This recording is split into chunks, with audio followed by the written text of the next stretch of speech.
Dans le film Les Heures sombres, consacré à la période de l'opération de Dunkerque, il y a un passage où Winston Churchill appelle Franklin Roosevelt pour demander la livraison de destroyers et de chasseurs, mais il essuie un refus en raison du statut neutre des États-Unis d'Amérique.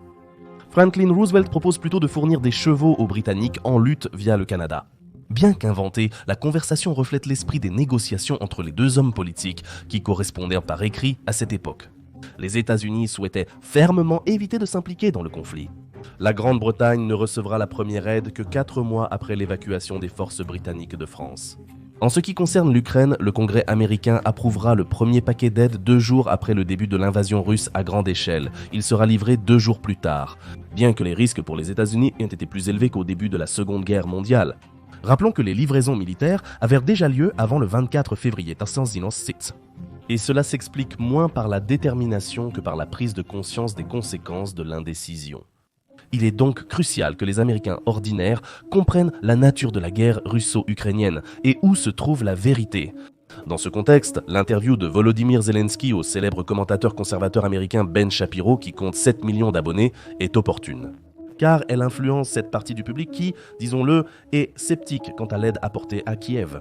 Et pourtant, malgré les accents bien placés dans l'interview et le bon message des commentaires que Ben Shapiro a exprimés après l'entretien, je voudrais compléter certaines thèses de l'auteur qui, soit dit en passant, illustrent parfaitement la raison de l'incompréhension de la guerre russo-ukrainienne parmi les républicains aux États-Unis. Quelles sont les principales conclusions que j'ai tirées de l'entretien avec le président Zelensky ? Ai-je obtenu des réponses à toutes les questions dans le sens où je le souhaitais ? Les réponses aux questions ne m'ont pas entièrement satisfait. Je ne sais pas où va chaque dollar américain en Ukraine. Je ne suis pas certain que toutes mes questions sur les problèmes d'élection et de corruption en Ukraine aient reçu des réponses. Lorsqu'il s'agit des États-Unis et de nos alliés, l'un des plus grands échecs de la politique étrangère américaine au cours des 80 dernières années, depuis la fin de la Seconde Guerre mondiale, est cette étrange conviction des États-Unis d'Amérique que si nos alliés ne sont pas parfaits, il est logique de les abandonner. C'est exactement ce que nous avons fait au Vietnam. Nos alliés n'étaient pas parfaits, alors nous les avons abandonnés. Et ensuite, le Viet Cong est arrivé au pouvoir. La situation était similaire en Afghanistan. Nos alliés étaient loin d'être parfaits, avec des individus terribles dans l'Alliance du Nord et le gouvernement afghan, ainsi qu'une corruption colossale. Mais l'autre camp s'est révélé bien pire. Comparer le retrait des troupes américaines du Vietnam et de l'Afghanistan à l'aide à l'Ukraine révèle une mauvaise compréhension de la situation. Mais parlons d'abord de l'argent. Ben Shapiro n'a pas pu savoir où était allé chaque dollar des contribuables américains en Ukraine. Il est superflu d'informer Ben que l'audit partiel de l'inspecteur général du ministère de la Défense des États-Unis en 2024 n'a mis en évidence aucune irrégularité majeure. C'est inutile de le raconter parce que l'audit a été mené sous Biden et Shapiro est républicain. D'accord, mais on peut tout de même évaluer l'efficacité des dépenses. Qu'est-ce que j'entends par là ? La guerre du Vietnam a coûté aux États-Unis l'équivalent d'environ 1 trillion de dollars actuels, en tenant compte de l'inflation. La guerre en Afghanistan a coûté encore plus cher, 2 à 3 trillions de dollars. Tout le soutien financier et militaire à l'Ukraine a coûté aux États-Unis 182 milliards de dollars. Comme on dit, comparez les résultats. Il ne s'agit pas seulement d'investir dans une guerre lointaine, mais d'investir dans leur propre sécurité. Dans la stratégie nationale de défense des États-Unis, la Russie est considérée comme une menace sérieuse pour le pays. C'est pourquoi comparer les guerres auxquelles les troupes américaines ont participé et une guerre dans laquelle la partie qui se défend a au moins réduit de moitié la puissance militaire du pays, qui représente une menace pour l'Amérique, et cela pour une somme aussi modique, est tout simplement incorrect en réalité. Cela concerne l'aspect financier, si important pour Donald Trump. D'un point de vue politique, comparer l'Afghanistan, le Vietnam et l'Ukraine est aussi fondamentalement erroné. Au Vietnam, Washington apportait son soutien au président Ngo Dinh Diem, un homme qui plaçait soit ses frères, soit ses proches à tous les postes de direction.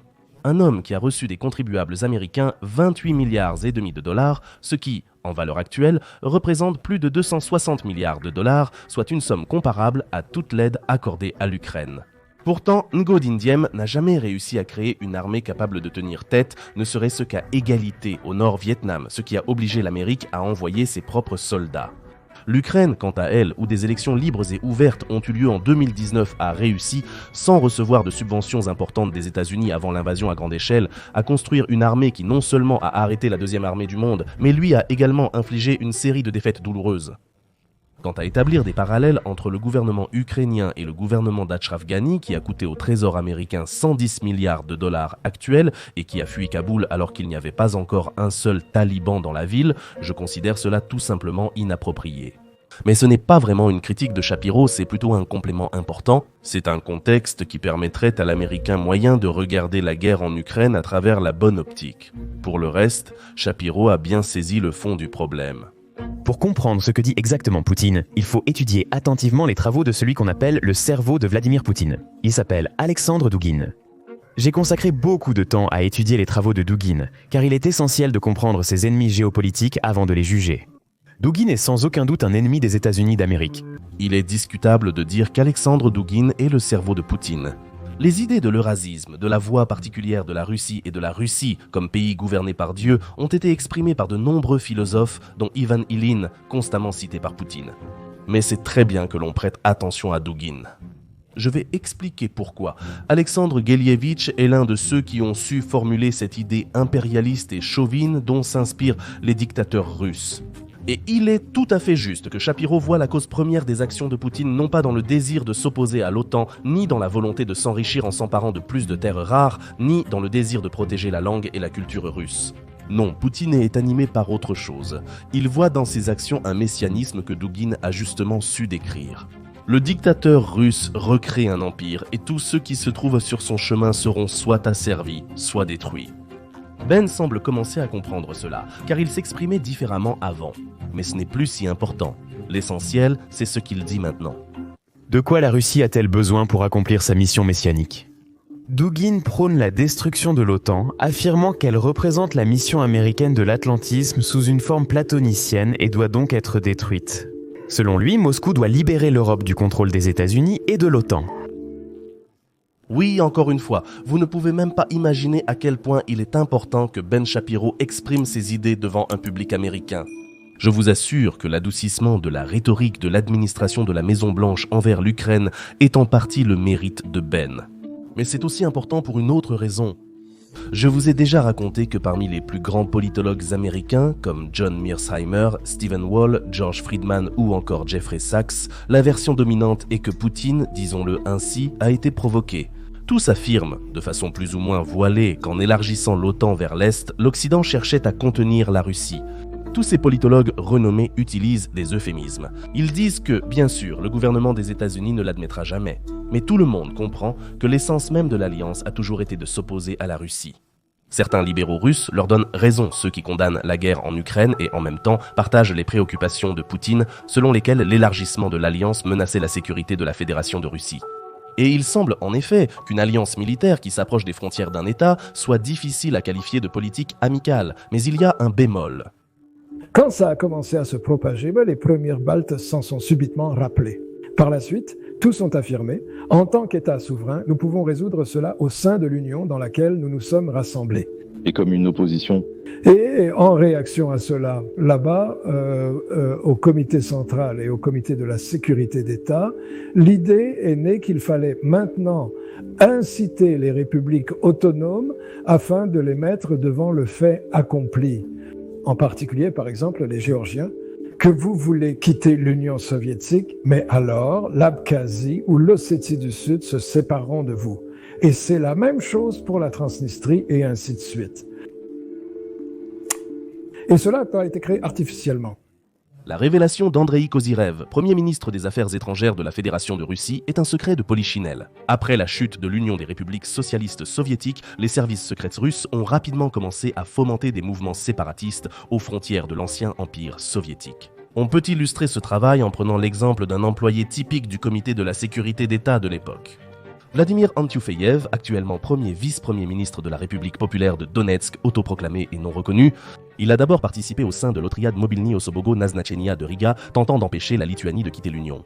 Après l'échec, il a été envoyé en Transnistrie en 1991 où Antiofeyev a eu plus de succès. Il a occupé le poste principal du ministère local de la sécurité d'État, supervisant les séparatistes locaux. Ce même schéma, mais avec d'autres agents des services spéciaux russes, a été testé en Ossétie du Sud en janvier 1991 et en Abkhazie en août de la même année. En 1992, le comité de la sécurité d'État, renommé ministère de la sécurité, essayait aussi de gérer la première guerre du Karabakh. C'est-à-dire, vous comprenez, la même année où l'Union soviétique a cessé d'exister, les services spéciaux russes, à l'aide des moyens disponibles à l'époque, tentaient de maintenir les anciennes républiques de l'Union dans la zone d'influence russe. C'est pourquoi, dans les discussions sur l'OTAN qui aurait menacé la Russie par son expansion, on oublie de mentionner que les pays qui faisaient partie du pacte de Varsovie voyaient la Russie comme une menace dès les premiers jours de la chute de l'Union des républiques socialistes soviétiques et cherchèrent donc à se protéger. Tous savaient que l'attisement du séparatisme n'était que temporaire. Dans les années 90, Moscou manquait de ressources pour intervenir militairement dans les républiques révoltées. Et elle a temporairement eu recours à des guerres par procuration, et nous en avons eu la preuve avec l'exemple de l'Ukraine. Moscou créait toujours des points chauds selon le même scénario, déclaration des élites dirigeantes nazies, attisement des séparatistes, envoi de spécialistes et de volontaires, puis vous connaissez la suite. D'où venez-vous ? Je viens de l'Oural. Quel est le but de votre venue ici ? Combattre les fascistes. Avec quels fascistes ? D'après les journaux, j'ai compris qu'on les appelle les Roumains. Enfin, pas une nation, mais comme un nom de famille. Les Roumains. J'accorde autant d'attention à toutes ces questions, mes amis, parce que la société aux États-Unis d'Amérique ne réalise pas la cause première de la guerre en Ukraine et, par conséquent, ne comprend pas les menaces que représente la poursuite de l'expansion de Poutine. Et le fait que des orateurs conservateurs aussi célèbres que Ben Shapiro essaient au moins de comprendre la logique des actions de Moscou, c'est déjà une grande chance. J'ajoute simplement du contexte, car cette vidéo sera également doublée en anglais.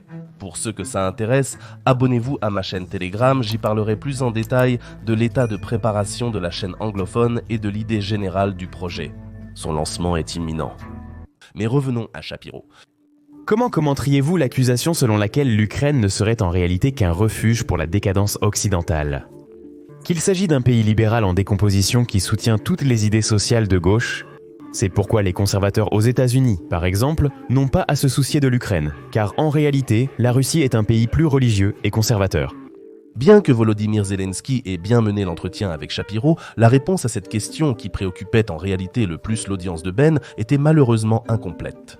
Volodymyr Oleksandrovitch a déclaré que tous ces sujets ne sont pas si importants actuellement pour les Ukrainiens. Le président ukrainien, restant politiquement correct, ne pouvait répondre autrement. Mais si j'étais en face de Shapira, je n'aurais pas pu me retenir et j'aurais donné tout un exposé sur le soi-disant conservatisme en Russie. En effet, grâce à la propagande, Poutine a vraiment réussi à convaincre la droite occidentale que la Russie moderne est un bastion des valeurs chrétiennes.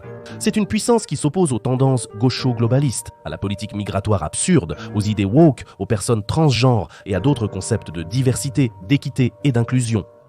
Mais en réalité, ce n'est pas du tout le cas. La Russie deviendra demain le pays le plus libéral du monde pour les unions homosexuelles si demain les États-Unis commencent à persécuter les personnes pour leur orientation non traditionnelle. Les organisateurs du concours avertissent constamment le duo russe Tatu. Aucune liberté sur scène. Vont-elles obéir ? Le concours n'a pas encore eu lieu, mais sa réputation est déjà menacée. Un Eurovision conservateur à Riga est inconcevable. 48 ans après la création de l'Union européenne de radiodiffusion, ce concours ne sera plus comme avant. Le groupe Tatu, deux révolutionnaires de 18 ans, habilement dirigés par des producteurs et des techniciens, attire les plus grandes conférences de presse, obligeant les parents de toute l'Europe à se lamenter sur la fugue et la folie des adolescents. L'Eurovision demande avec insistance au groupe Tatu d'éviter toute action choquante sur scène. Bien sûr, j'exagère un peu et je plaisante, mais à peine. Et oui, peut-être que ceux qui sont nés dans les années 2000 ne comprennent pas, mais c'est la télévision russe qui s'indigne du conservatisme de l'Eurovision parce qu'il discrimine le soi-disant duo lesbien du groupe russe Tatu. Mais sérieusement, Poutine se fiche de l'idéologie à utiliser pour atteindre son objectif principal, restaurer l'Empire. Par exemple, The Washington Post, ayant eu accès à une série de documents confidentiels, a découvert un lien entre Moscou et des activistes politiques en Allemagne. D'après les données divulguées, le Kremlin supervisait et, bien sûr, finançait les actions de protestation du parti de droite alternative pour l'Allemagne et, attention, du parti de gauche Die Linke, ce qui signifie les gauches. Les technologues politiques russes travaillaient activement au rapprochement de la droite et de la gauche en Allemagne afin de créer un mouvement puissant prônant la coopération entre Berlin et Moscou. En conséquence, l'aile radicalisée de la gauche, sous la direction de Sarah Wagenknecht, s'est séparée du parti principal et s'est présentée séparément aux dernières élections au Bundestag. Heureusement, elle a échoué, c'est la règle du fer à cheval, comme on dit. Des journalistes ont découvert, d'après des documents, les récits promus par Moscou. Il s'agit de demander la levée des sanctions contre la Russie, le lancement de Nord Stream et l'arrêt de l'aide à l'Ukraine.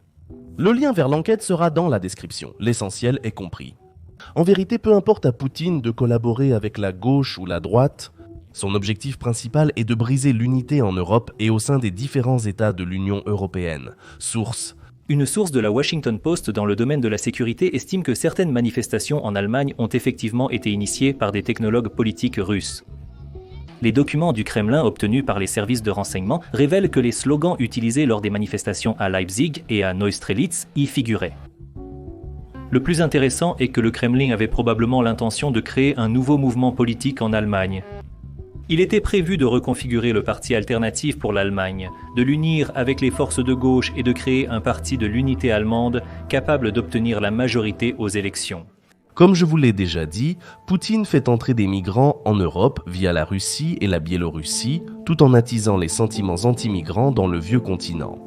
En fait, je ne comprends pas du tout comment Ben Shapiro peut poser des questions sur les idées de droite en Russie, alors que les principaux alliés du Kremlin dans sa guerre se sont révélés être deux régimes communistes, la Chine et la Corée du Nord, ainsi que l'Iran dirigé par le guide spirituel. Certains pourraient alors se demander, et si finalement Poutine était un gauchiste et qu'il ne recréait pas un empire, mais plutôt un pays des soviets? Mais non, encore une fois, cela lui est égal avec qui il s'allie pour atteindre ses objectifs, avec la gauche, la droite, l'arrière ou l'avant. Jamais le régime du Kremlin n'a été un défenseur non seulement des valeurs traditionnelles, mais d'aucune valeur tout court. Poutine peut se dire nationaliste, mais c'est précisément par ses mains qu'une classe privilégiée issue des minorités nationales a été créée en Russie, bénéficiant de droits illimités. Je parle ici des Kadyrovtsi et de Ramzan Kadyrov lui-même, qui est le chef de l'une des régions les plus subventionnées. Dans le même temps, Kadyrov obtient les plus grandes opportunités dans le domaine du raiderisme. Les États-Unis s'indignent de la libération d'un cambrioleur noir. J'aimerais bien les voir s'ils apprenaient qu'en Russie, un caucasien barbu peut tenter de s'emparer de l'équivalent d'Amazon et qu'il ne lui arrivera rien. Encore une fois, Vladimir Poutine rejette toute idéologie qui ne sert pas ses objectifs. Et la meilleure preuve de ce fait, c'est ce discours du soi-disant principal idéologue du dictateur du Kremlin. Il existe une faction social-démocrate traîtresse, le Parti communiste de la Fédération de Russie, qui abandonne les positions du socialisme, les positions du travail et défend les intérêts des travailleurs. Et c'est en réalité une tragédie. Oui, c'est bien Alexandre Douguine, lors du congrès du Parti communiste Russie du travail, qui s'indigne que le Parti communiste de la Fédération de Russie ait trahi les idéaux du léninisme-communisme. Et encore une fois, il n'y a rien d'étonnant à cela. Ce n'est même pas une imitation des tendances politiques. Tout simplement, ce qui unit Poutine, Douguine, Xi Jinping, Kim Jong-un et l'ayatollah iranien, ce n'est pas une idéologie ni une vision du monde. Ce qui les unit, c'est uniquement la haine envers ceux à qui ils ont perdu soit la guerre froide, soit l'affrontement économique, soit l'affrontement idéologique. Ces personnes sont animées par le revanchisme et l'Occident doit le comprendre le plus vite possible, sinon il sera trop tard. Une coalition se forme autour de la Russie concernant l'Ukraine. Vous avez vu des drones iraniens à l'est de l'Ukraine. Vous avez vu des soldats chinois sur le champ de bataille. Vous voyez des Nord-Coréens sur le champ de bataille. Au cours de cette guerre, une coalition se forme. Et donc, lorsque vous parlez de la création d'une coalition anti-américaine, cette coalition se forme sur le champ de bataille. Peut-être souhaitez-vous vous exprimer à ce sujet. J'ai toujours été étonné que les États-Unis cherchent en quelque sorte à trouver une approche envers les Russes. Je leur suis reconnaissant d'avoir arrêté, mais je veux être bien compris. Les Russes voudront toujours et souhaiteront toujours la destruction des États-Unis en tant que leader, la destruction de l'économie américaine. Croyez-moi, étant né en Union soviétique, on nous racontait cela à l'école. C'est la politique de l'Union soviétique, c'est la politique que Poutine ramène aujourd'hui. Le président ukrainien souligne à juste titre les points essentiels, mais ce sont des propos que l'Occident ne souhaite pas entendre. Plus précisément, elles sont étouffées à mesure qu'on s'éloigne des frontières de la Fédération de Russie. Dans les pays baltes, on saisit qu'il ne s'agit pas d'un conflit entre libéralisme et conservatisme, entre valeurs traditionnelles et néolibéralisme. Ce n'est même pas une question de géopolitique. De son point de vue, il serait bénéfique pour la Russie de commercer, de s'enrichir, de se développer et d'attirer les anciens États alliés dans sa sphère d'influence grâce à la puissance douce. Tout est bien plus complexe. Poutine, mu par un esprit messianique, s'est lui-même attribué cette mission. Et des personnes comme Alexandre Douguin n'ont fait que fournir une base théorique à cette mission, généreusement assaisonnée de mysticisme, de religion et de conspirationnisme. Mais le but de cette mission est assez prosaïque. Il s'agit d'asservir, de conquérir et de détruire. Et il n'y a rien de spirituel là-dedans. Et s'il y en a, alors les guerriers de la lumière combattent sûrement sous un uniforme arborant le drapeau bleu et jaune. Gloire à l'Ukraine! Gloire à l'Ukraine! La deuxième gloire!